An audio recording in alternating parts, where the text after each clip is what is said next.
All right, hi everybody, it's Abby from Abby the Librarian, and I'm back with another video for Middle Grade May. Middle Grade May, if you don't know, is where we're just reading all kinds of great middle grade books in the month of May and posting with the hashtag Middle Grade May so that we can all find great books to read.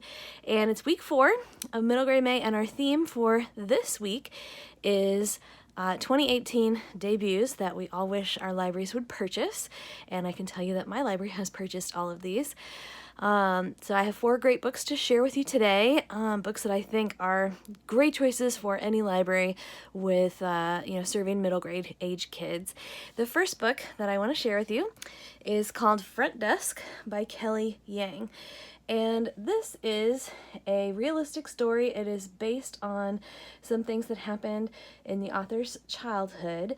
It's about a girl named Mia, and she and her family have immigrated to the United States from China.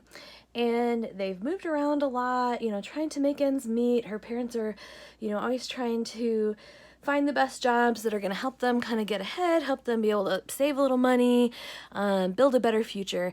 And now they've gotten what Mia thinks is probably the best job they've ever had, which is managing a hotel called the Cala Vista Motel. One of the great things about it is that they can live there. They get to live at the hotel rent-free, and so they don't have to worry about paying rent. They don't have to worry about being evicted or anything like that. But life at a hotel is it's not quite as glamorous as Mia imagined. One of the things is that there's so much work to be done that Mia really has to pitch in and help run the front desk, which is where the title comes from.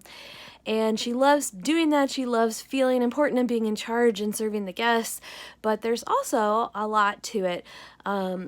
They sometimes get other immigrants that come to them needing a little help, needing a place to crash, and Mia's parents always let them stay and they hide them in the hotel rooms.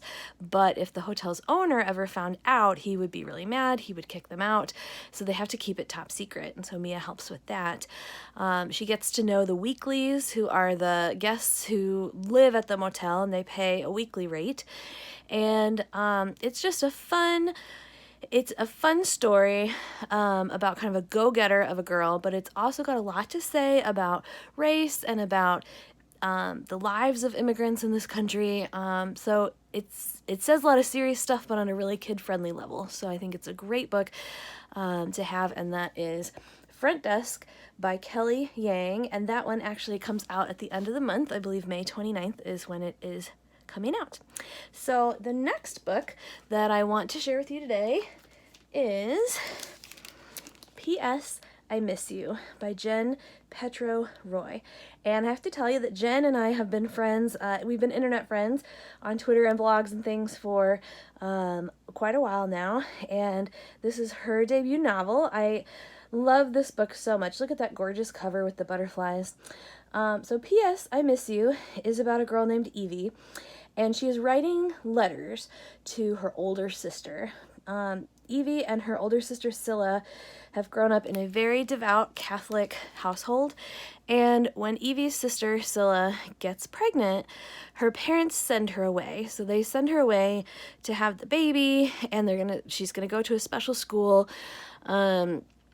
And Evie really misses her. She really misses having her sister around, and so she keeps writing her letters, and Scylla is not writing her back. So Evie's becoming more and more desperate to talk to her sister. She misses her. She wishes she would be able to come home or come visit or anything, and it's becoming especially important because Evie is developing her first crush, and her crush is on a girl. Now, Evie knows that her parents, being devout Catholics, they would not accept that very easily, and she's a little worried that what's happening to Scylla, being kind of sent away from the family, might happen to her too. And so she could really use a sister to talk to and to really work some of this stuff out. It's a very moving novel. You just really root for Evie, and really, there's some reveals along the way that just make it really heartbreaking. P.S. I Miss You by Jen Petro-Roy. I love that kind of GLTBQ middle grade is becoming more and more of a thing. It totally makes sense because that's an age where a lot of kids start, having their first feelings.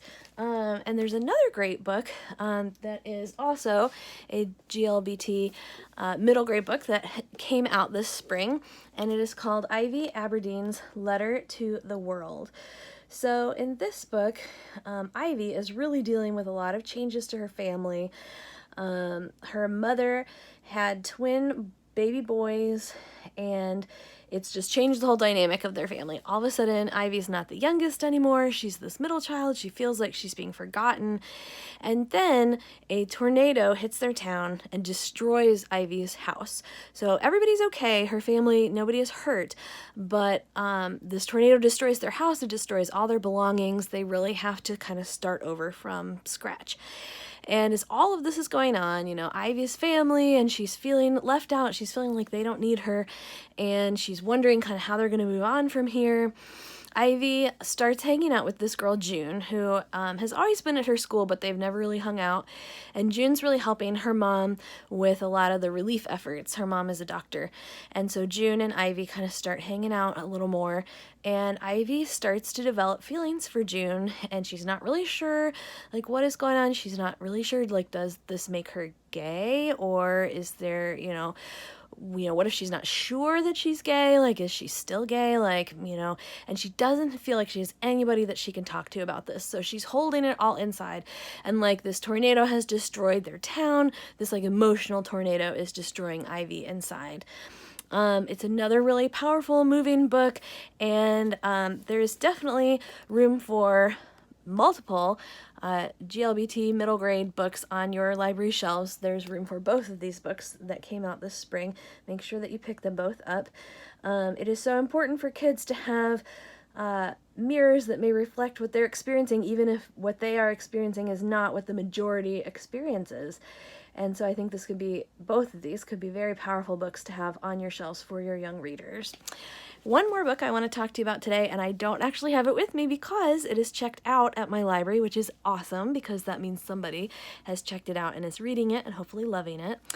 The last book that I wanted to tell you about today is called Like Vanessa by Tami Charles. This is another book that is it's historical fiction. It's set in 1983, which is the year that Vanessa Williams became the first African-American Miss America.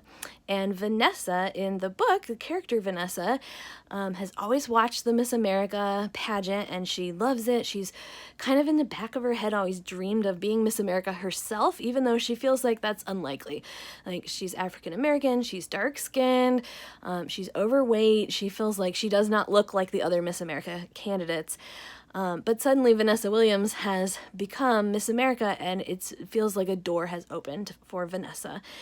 And she is in the chorus at her school, and her music teacher kind of recognizes that she has really great musical talent and encourages her to participate in the new pageant that their school is doing.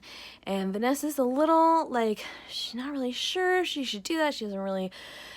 She just doesn't have the confidence to believe that she can do it. And her dad really doesn't want her to do it, which Vanessa doesn't understand his reasons at all. But her teacher manages to convince her, and so then the book is about she's getting ready for this pageant, kind of sneaking around, trying to do it without her dad knowing, and just really getting to know herself and building up that confidence.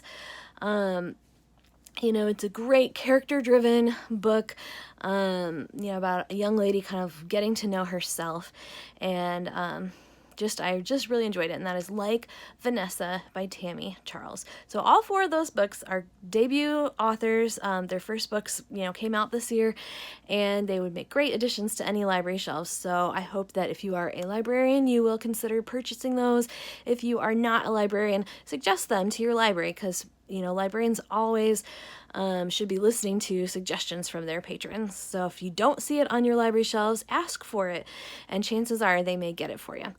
So that's it for me for this week. I hope you're all reading some great middle grade books. I would love to hear about them in comments or post about on any social media with the hashtag middlegrademay. And I will see you next week.